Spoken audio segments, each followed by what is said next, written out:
Hey, I'm Jay, and today I'd like to take a little bit of a look— fuck, forgot my sunglasses. And today I'd like to take a little bit of a look at the most recent and the most controversial of the Star Wars saga. So like, was The Last Jedi good?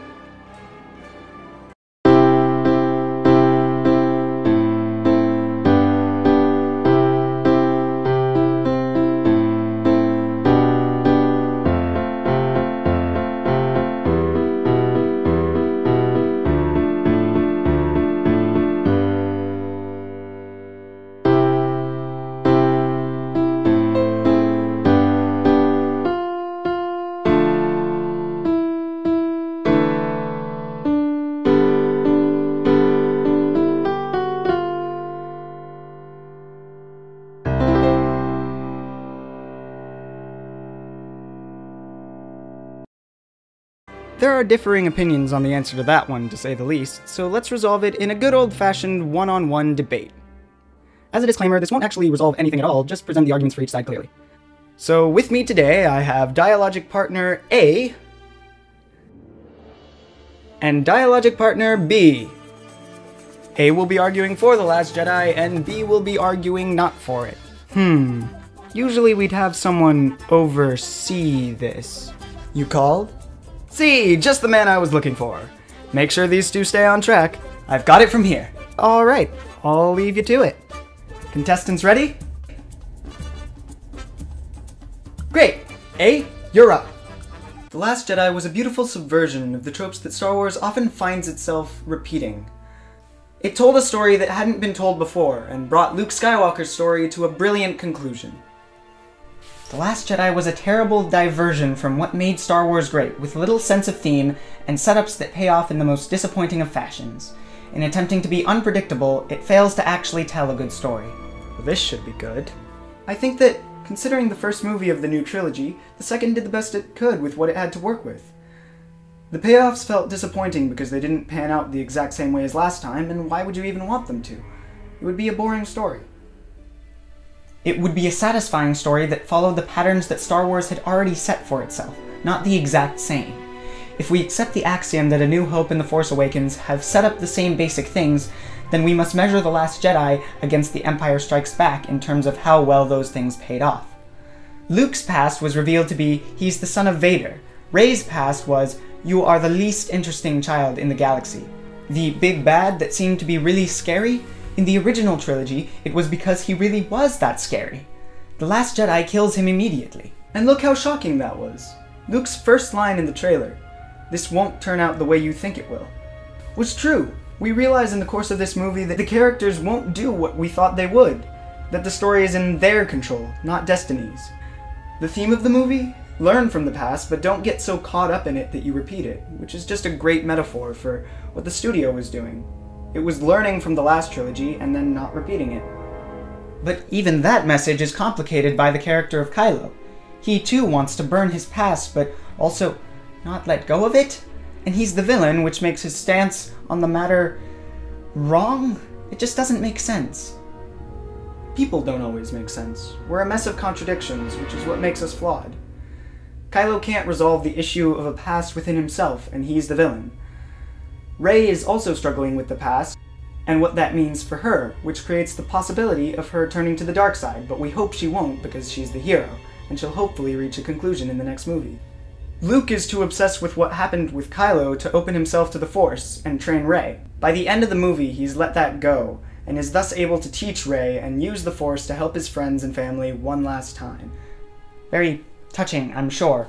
But if they were going to just kill him off right then and there, why even have him do the Force Ghost thing? He could have just as easily gone there, used the Force to slow them down, and then Obi-Wan'd himself right there. It doesn't serve a purpose. Looking cool isn't a purpose? He did that whole shoulder brush thing, and the clues that he was a ghost were all right there, and that was so badass. Ah yes, looking cool. I forgot, that's the most important thing. That's why Michael Bay is the greatest storyteller of our era. It just looks so cool. And while we're on the subject of looking cool, what was the coolest part of the movie? Oh, that was definitely when the giant ship was destroyed by the smaller ship, and it gave me all those chills, and the whole theater went silent, and... Wait a second. You tricked me into talking about that part. I did. You know the drill. Sorry, I didn't hear that. It creates a logical inconsistency in the universe. Precisely. This is just one example of the movie sacrificing logic for looking cool. Snoke was the one connecting Rey and Kylo, but can't accurately read Kylo's mind or sense him using the Force on an object right next to him. Kylo and Rey work amazing together in one scene before remembering that they're still enemies. They did look really cool. And also, yes, they did forget they were enemies. Each thought that they could bring the other around to their way of thinking, making it all the more tragic when they can't. I am not concerned whether it looked cool. What about Casino Planet? Did that look cool? Casino what now? The whole thing with Casino Planet and finding a codebreaker? Why do they need a codebreaker? So that you don't remember it at all? Don't recall.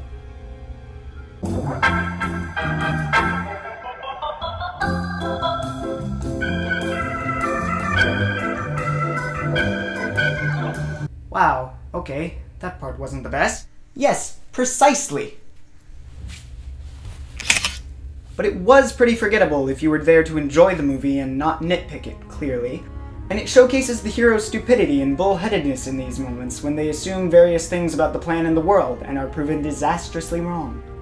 Kind of how the audience is assuming things about the story that are then proven wrong. Almost like the audience is being asked to grow and learn along with these characters, and the people who don't like it just haven't grown in that way. The meta-narrative argument. Well, what if I disagree that letting go of the past is the right thing to do? Then the movie is still good, you just disagree with the message of it.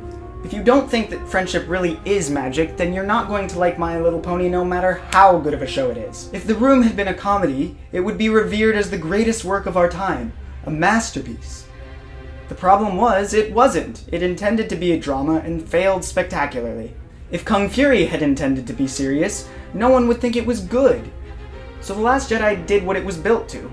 Make the audience think about their assumptions and then subvert them. And that makes it a good movie. Well, one, if the movie wanted to do it in an actual logical fashion that didn't involve the stuttering codebreaker who came out of nowhere, then it still failed. And also, if the movie picks a message that doesn't line up with the rest of the story, it's still bad. And I don't think that the message agrees with the rest of Star Wars on this one. It was only because of Vader's connection to the past that the day was saved in The Return of the Jedi. And it was because of a burning of the past and tradition that he became Vader in the first place. But the Sith were always equally dogmatic, which is where he messed up.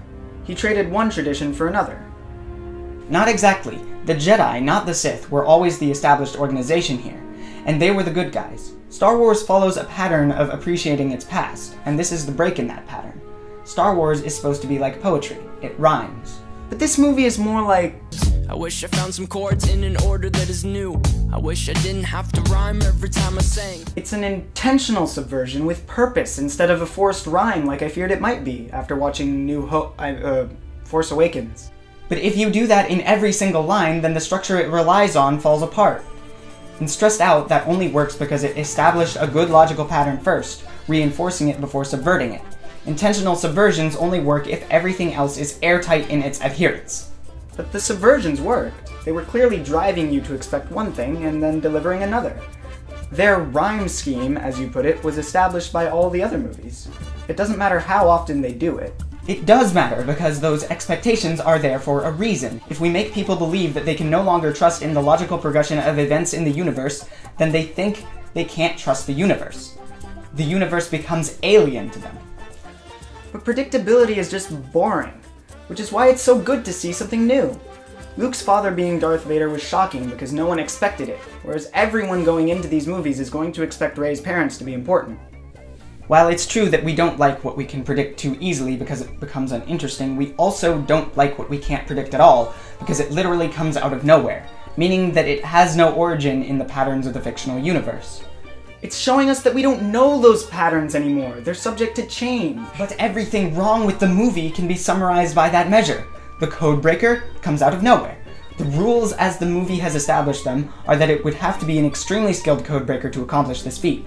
The centuries-old informant of the movie only knows one person capable, yet on the same planet there happens to be another one, against all odds and rationality. Irrational stuff happens in movies all the time. A constructed story is always going to have elements that don't act like the real world.